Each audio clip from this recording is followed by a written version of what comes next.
ꯑꯁ ꯑꯁꯤꯗ ꯌꯦꯡꯒꯦꯅ ꯉꯁꯥꯏꯗꯩ ꯉꯥꯏꯕꯅꯦ ꯂꯩ ꯇꯨ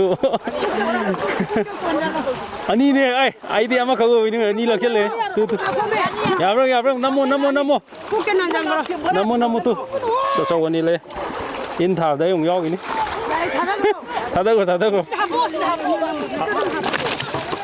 ꯔꯥꯁ ꯐꯖꯔꯦ ꯀꯤꯂꯣ ꯑꯅꯤ ꯃꯌꯥ ꯂꯣꯏ ꯇꯥꯔꯅꯤ ꯑꯁ ꯑꯃꯨꯛꯇ ꯑꯅꯤ ꯂꯩ ꯁꯤꯅꯗꯤ ꯐꯖꯩꯍꯦ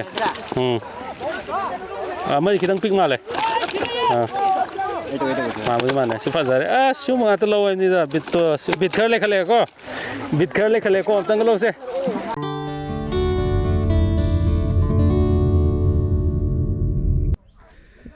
Hello everyone, welcome back to Go Fish Manipuri channel. ꯑꯩꯈꯣꯏꯒꯤ Go Fish Manipuriꯒꯤ ꯃꯇꯝ ꯀꯨꯏꯔꯕꯩ ꯇꯨꯡꯗ ꯉꯁꯤꯗꯤ ꯑꯩ ꯂꯣꯡꯎꯞ ꯀꯩꯟꯒꯤ ꯃꯦꯂꯥꯅꯤ. ꯉꯁꯤꯗꯤ ꯚꯤꯗꯤꯑꯣ ꯅꯝꯕ ꯂꯩ ꯃꯌꯥꯝ ꯁꯣꯏꯗꯅ ꯃꯇꯝ ꯀꯨꯏꯔꯕꯩ ꯇꯨꯡꯗ ꯎꯕ ꯐꯪꯉꯒꯅꯤ.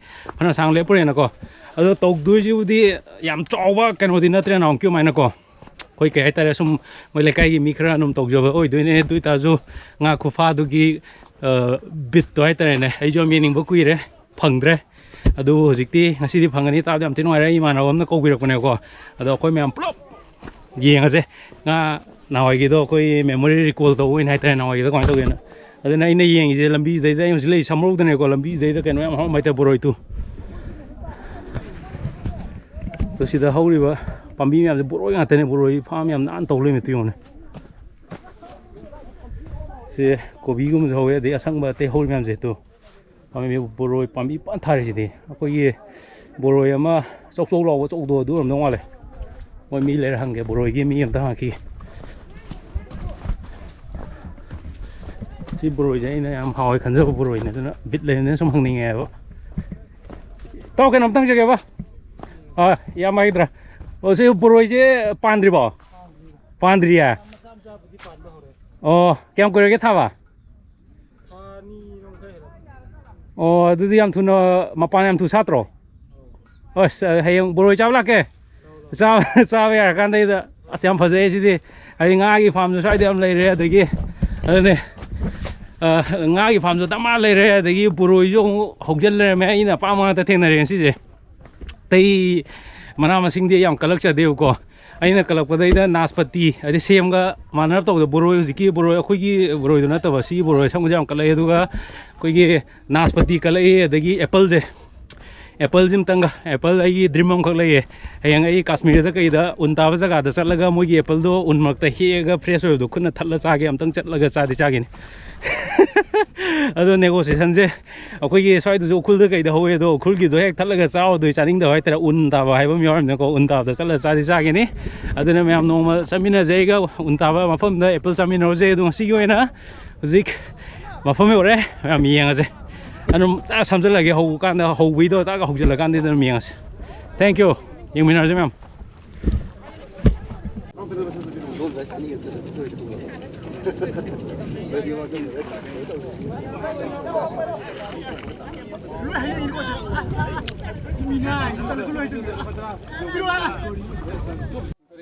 ahum jake kiran indorenge mari jalo kiran chalo de sara le adigi sama chalo sama som lai ro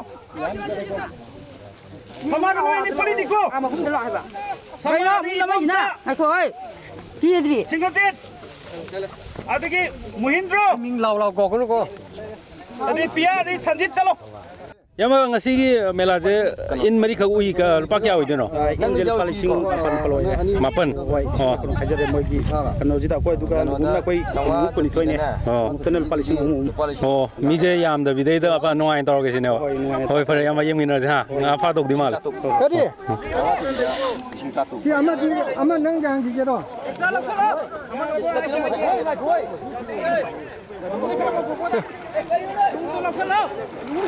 Smi kumbo re Smi pa na kumna re se sing lui he se thajin no long ti pha ba khara wa dong le aduga in gi nge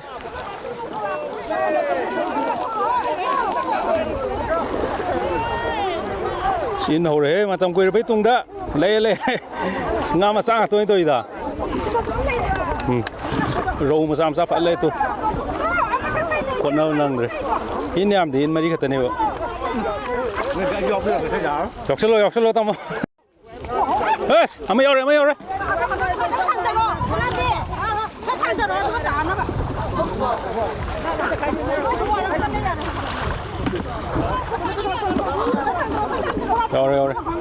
얌 쏘부도 이대.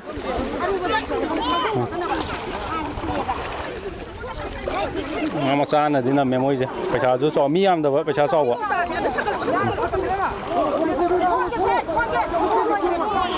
솔로. 아싸 정도 그래 정도 아마 쏘우며 그래. 실버 말래. 나 피자 비러. Sorry. Na pizza view kilo ni me adita ni. Tu. Qualche.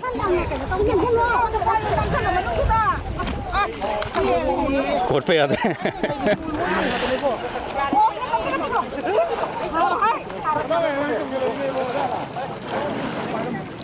Ah, bữa ngày chỉ cho cái nón ra. Cái gì grass cup đó phải rồi.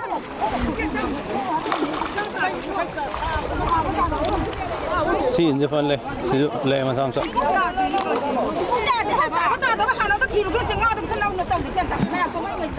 Sao là cái chỗ gì vậy? Xuống đi mà sao lệ xuống đi là dầu dầu thôi. In nhầm đấy in chỉ đã mà xong ngon rồi anh đi xong ngon rồi anh in mà đi cái thế mà in bây giờ đi rồi. Cháu đang dầu quá. Sao thế này? Sao thế?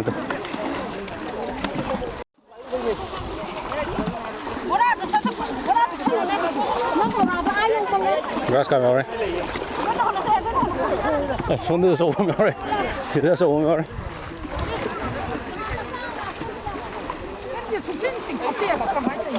Hấp dẫn người. Grass cà rồi.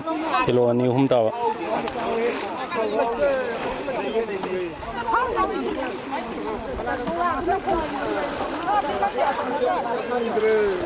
Mi chẳng có con nào sao tàu à sâu lắm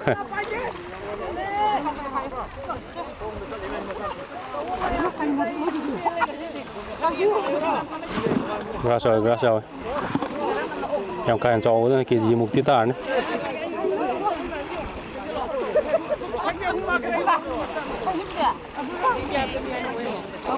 nga mà bục tốt lên lùng nứt thiên đó lắm anh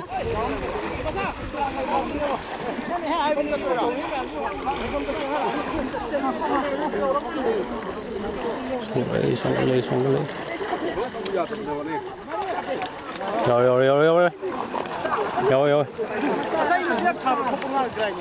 rồi grass kilo hem đó mà học rồi tay đi massage nó batin nó cột laga sida apa tu sinanga masa na so na son da option lei sem ni talim ya jo mangak lo yo re du na nga phau dikhar di war ni si kang u tu as mangak yo jo sing yu khulu de sing lu di long ti wa ne ba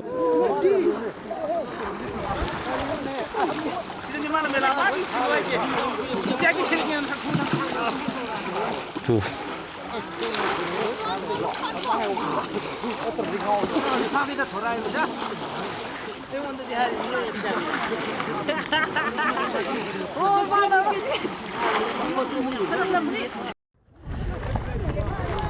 Nam lấy thêm mấy gì thì nghe nặng hồ rồi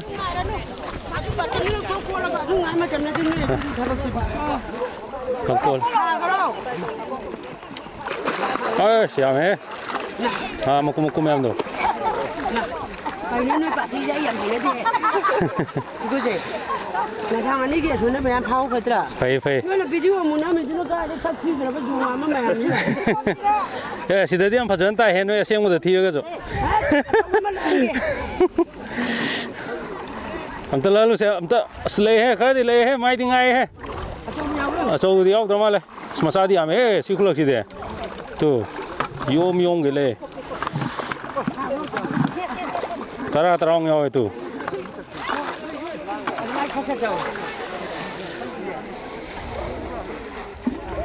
Sau hôm tới xin khẩu xe.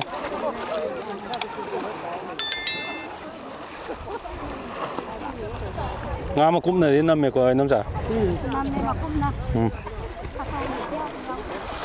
Tôi sau hôm tiêu xe.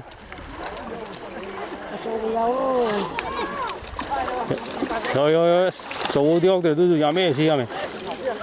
Là có chuyện gì nào? Rồi mà sao em tu? Ang amu mu so mas main na punggan tang sola dia ita. Ora ro kira mungkin kalau mau buka. Le.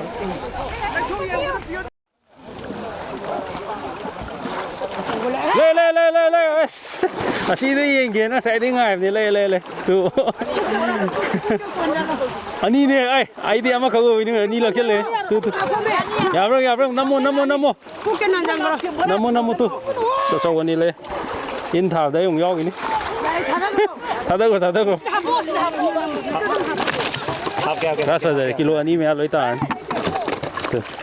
Samuk tani le sin di fase he. Mai kita pik male. Mai mana? Si fase. Semua tu lawan ni dah bit khale ko.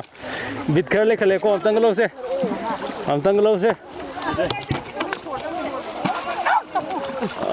Yok deh. Mamsa. Ini kan ni lah. Tadi pasal deh. Yok deh. Semua atau semua kau mau mula di ko. Ini. Basam no gaya deh. Ya, buki je thada karo. Buki deh thada betul kau thada deh. Ada pa. Semua hangian nama ya gitu tu. Hangian nak kapok kerja nak hangi deh. Tu, tiak kerja. Sidi mah apa sama hangi ko.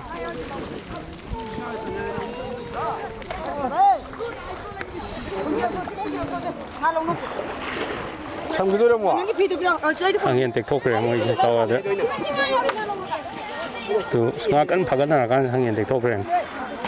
Tahu ada.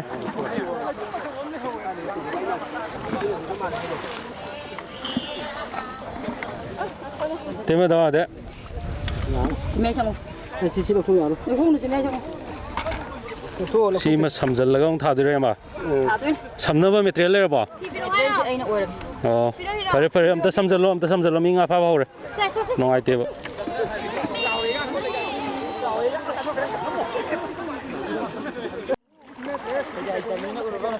Sama suong re ma ton da. Sama nang au dre. Te ngam sam sau diam yau ta. Sầu yau re. Nga sầu om song thok re ma ton da.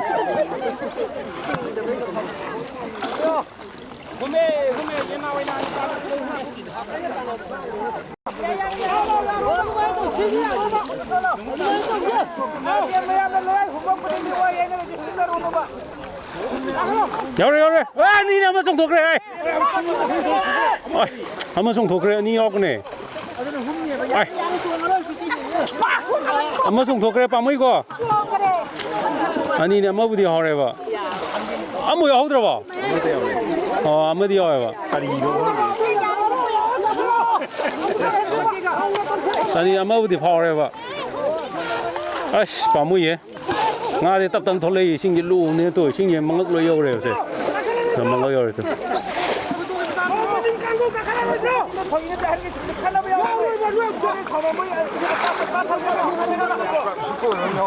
Songlo. Singa so jige pamui ye. Ama yo re. Matondo. Masa yam kan chau na tamal. Le. Pamui ye. Sani yong ne ma di kang to ko.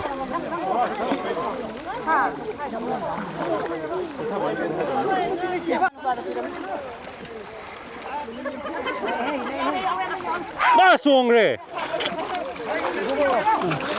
이제 공지 이제 그나 또 와야 들어가는데 뭐 북촌 가만히 또 한. 그들은 nga제 수ong 왜 장시 신주루 봐. 그들은 수ong. 아마도 좀 더 그래요 지금. 양 어디 났대.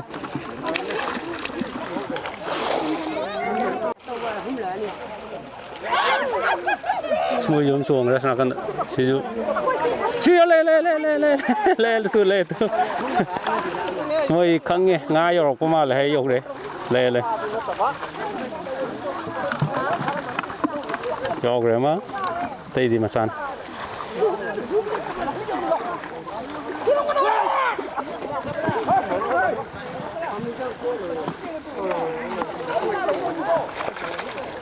야야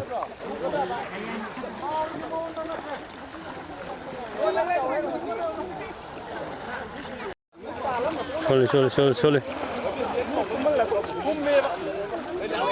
야래 찡이니 마토노 야래 야래 시엔기 또해 인 마토노 냄다래 봐좀 시엔기 또해 또 싱하지 뭐라 필요해라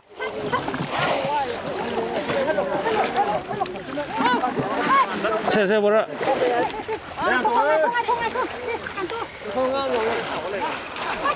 rồi phải là kilo hết đấy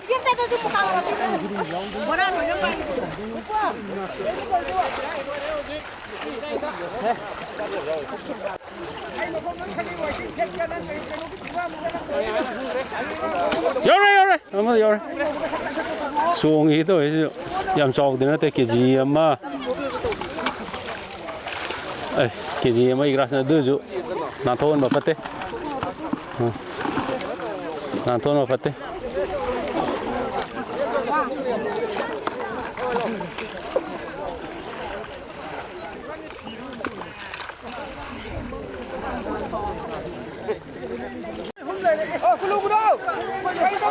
sama song thok re in ma ton yog da bani nga ma thang lak chen ni se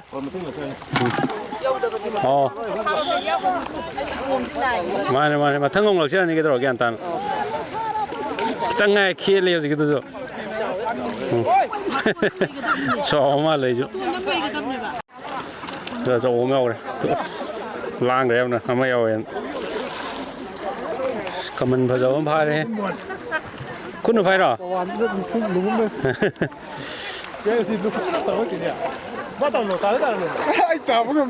Cún nó mình phải giấu phai cái đấy.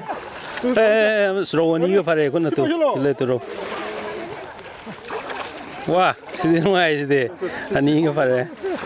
Giờ mà phải pro ấy lên mày. Tu ơi, hôm mà đi phai đấy tu, mà là cái lấy mình ngã thế này co. Số chính là cái này. Là cái lẽ non stop tadi ko yang tu.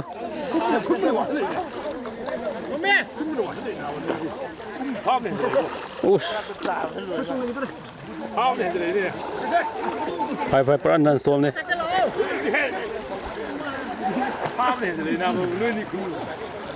Kun mami ware ko. Tu lang kalai man oi lang kalai nga tadi nga na tawam tu lang kalai ti ko. Nakal as thawak tam jok re si power ta lu nó mà trái tàn luôn này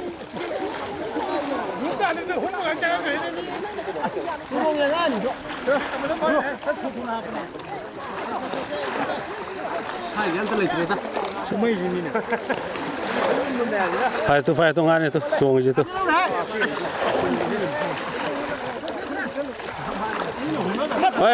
hôm mà đi phải ông tu phải sao tớiอยู่xuống đây mà tu phải có anh đi xem anh em đấyคุณมามีว่าอะไรก็คุณมามีว่าอะไรนี่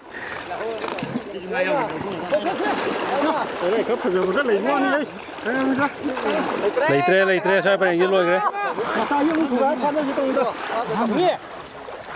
giờ chúng phải cái hôm mà tu mới phải hayคุณmua gì cái phải hay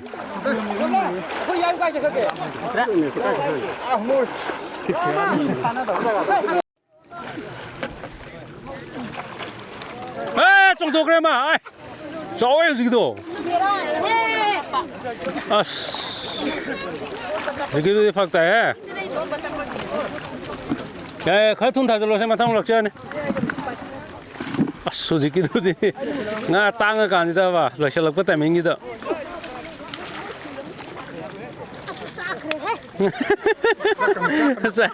sai lối trắng này tiêu bộ co ಅದು 다오가ದ್ರೆ 내가 이때 뭐 인제 그래.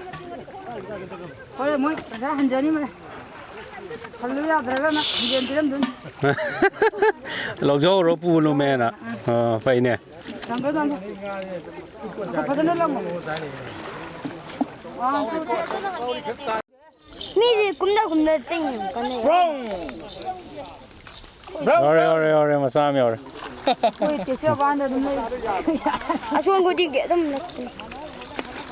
ยังในเรื่องดิเพื่อพามาเลยแล้วยาไม่กินหรอพอลิสิงห์ห้องอยู่ที่นั่นไม่ใช่มึงคิดสุกันเสร็จแล้วสมองไม่หลับตัวมันเลยกิโลกุท่ามุกฟ้ากันหรอโยโรยอ่ะโอ้ยง่ายจังกุมันกันเลยใครที่แกพอแก그래 조그마한 이 파오래 저도 저 비싸점 저이래 롱고 없는 거 어서도 파일럿은 굴로 하시네 아스롱 못 살았어 저 지금 오기들해 cái ngạt mau từ giờ còn có tổ rồi rồi mà sao vậy ngàn nhiều rồi ya mà kem power kìa nga cũng phải muốn nga làm pháo kìa nga hai chỉ chào làm bữa đi con nga sau đi ngoài đâu grass cái tăng đi lên mà lên xin đi lù bên nè xin lù vậy chào làm đi đâu chào làm đi con thôi ra cái tăng cho ngoài đâu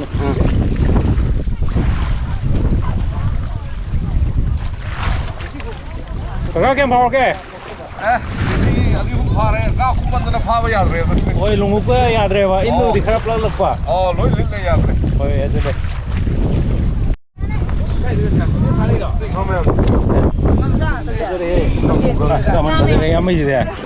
thế mà ngay am lên mấy ta vui cả vui gì thằng đầu cái yam phá lên vậy ra số gì nữa vậy đi am mấy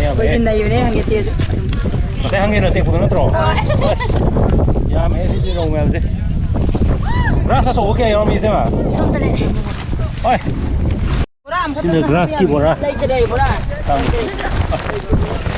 ini pada ni kalau macam ni grass số cũng tu ham dah ada tu sementarang di fama tu terakhir ni ya asin hangin ngetian tu di kang tu ni tu ini tu mah hangin ngetian sudah tu kilo kun mulai ni terang kun mulai ni dah sigi bora dah kilo kun mulai ni sudah kun mulai mau nama di mana kau kun mulai lah mana tu mau yang hai re yang competition P3 wang tu thayar ni Ya tak harap semua pula. Harap lagi. mau jono pama le ko Masa dia apa? sa pani grass na sile re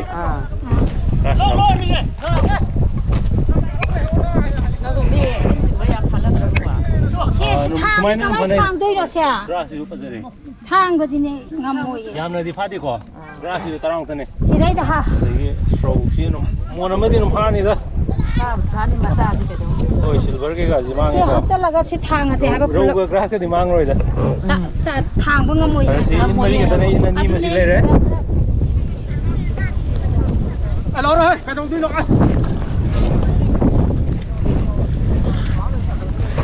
khoi je in mari ke tane si ki je ko yam de moi chai kong gu dang to bani na adu na in ani im den rupa lising mapan ne du zu anum hanjana di power moi anum ka ga yam pare adu je kasna kan in ani ngi ngor je moi lo sel bang de nang ho roi chal je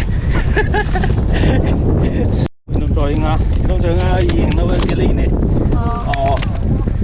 grass e anum phajare grass ke si da hapte ro tonga na abe grass ke so yama ani common mu dior kung may mga turtle ni pangapan tara kilo size ni kilo de piku joy jeng jeng ngorong hau di hau ne sima ngau je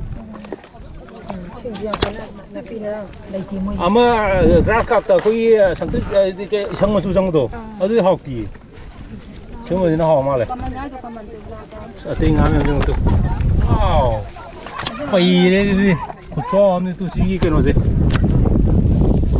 hau je khâu của cho nữa tu. Sinh hoạt này tôi muốn nằm mà khai ni pha đi ai ta. Grass mà cái silver mà sao rồi. Ada rong mà sao cũng mình đi nằm nào đây ni na.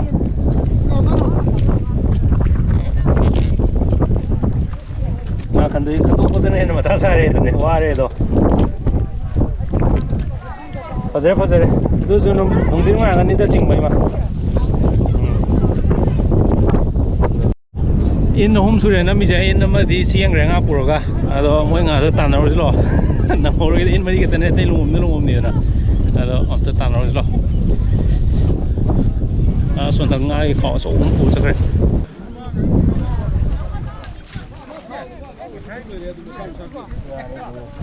Dia sing sai in gidro sa grass kan do piro si dia grass ti asiro oh si de si lo wa ten do silver ore kamane ore silver pi ana silver ma sa si jo in gidro ma in kambu ma le si ya me he ya ma de grass yon in mari je nga phaw ta ma ne in mari ma nga phaw ta ma ne nó sao ngai bro ngai bro ba Koi mau yo mo ju pai san. Khana ba para wa ram dia phi hong to khidra si dia di phi hong to. Lai re mari mo nga pa ko man na fa le fa nga ta ma no fa mo na ma khai. Mo na mo di loi.